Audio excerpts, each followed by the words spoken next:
Un artículo reciente del New York Times exploró un tema sumamente interesante, pero también un poco perturbador en la inteligencia artificial. Las compañías ahora ofrecen servicios que pretenden recrear digitalmente a sus seres queridos que han fallecido. Una de estas aplicaciones se llama Hereafter AI. Esta aplicación, utilizando conversaciones pasadas que tuvo contigo, tus fotos y datos de redes sociales, crea una réplica digital tuya. Y en el futuro, tus seres queridos podrán chatear con esa réplica virtualmente. Por ejemplo, podrían preguntar, ¿dónde creciste?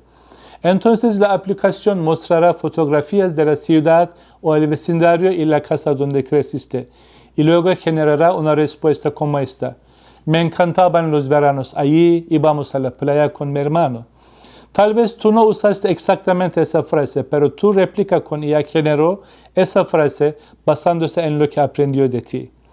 Estas aplicaciones aprovechan nuestro deseo de conectarnos con nuestros seres queridos después de la muerte, pero también nos traen algunas preguntas profundas sobre el duelo, la naturaleza humana y los límites entre la vida y la muerte.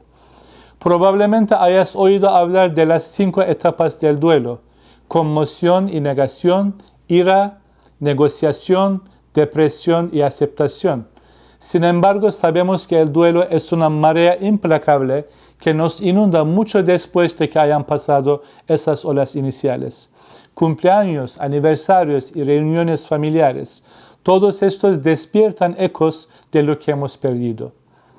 Imagínese a Helen, una joven madre cuyo marido murió repentinamente, dejándola a la deriva en un mar de desesperación. Su hijo es demasiado pequeño para recordar a su padre, un recuerdo borroso de fotografías descoloridas. Ahora, una compañía le ofrece construir una réplica de IA de su marido. ¿Podría Helen soportar volver a oír su voz, aunque es artificial, o solo reabrirá su herida, impidiéndole encontrar un poco de paz? Con este dolor eterno en nuestros corazones, ¿podemos resistir la oportunidad de volver a ver a nuestros seres queridos, de escuchar sus voces una vez más, incluso después de que se hayan dicho adiós, se hayan ofrecido oraciones y se hayan consagrado los recuerdos? ¿Podríamos darle la espalda a una oportunidad así? ¿Quién se alejaría de una cosa así? Nos duele el corazón, pero nuestra mente se queda pensando. Imagínese esto: un androide con tecnología de inteligencia artificial mantiene la conciencia de su ser querido, sus conocimientos, recuerdos, incluso su personalidad, todo capturado. Después de su muerte, conoces a este androide, cuyo rostro y cuerpo se parecen asombrosamente a los de tu ser querido. La voz de tu ser querido sale de la boca del androide y por un momento fugaz se ríen juntos de nuevo. ¿Cómo te haría sentir esto? Atrapada entre tu intenso deseo de reconectarte con tu ser querido y querer proteger su solemne dignidad, ¿dónde dibujarías la línea roja? Estas preguntas abren brechas en el alma. Nuestras respuestas de hoy podrían totalmente destrozarse en un tiempo de duelo. El esfuerzo emocional es aún más grande cuando el duelo nos arroja a una soledad absoluta. Ante interminables días y noches de soledad, ¿crees que podríamos resistirnos a esta extraña conexión de IA? ¿Puede la imitación de un androide arrojar, aunque sea un frágil rayo de luz, a las profundidades de la desesperación? ¿O aventurarse ahí es completamente no ético para usted? Y ahora, si añadimos la perspectiva religiosa, ¿qué significa recrear artificialmente a una persona quien fue creado por Dios, que llegó a existir por el mismo soplo de Dios?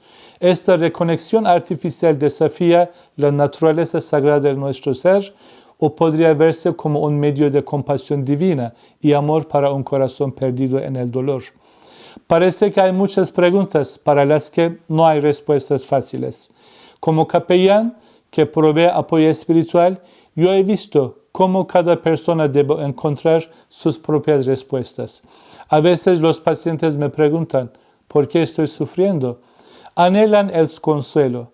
Antes de ofrecer mi perspectiva, les digo a ellos, Estas son mis respuestas, no las suyas. Quizás encontremos nuestra propia respuesta a todas estas preguntas. Quizás nunca lo hagamos. Pero no es esta una de las cosas que nos hace humanos. Nuestra resiliencia para seguir preguntando y no sentirnos satisfechos hasta encontrar la respuesta.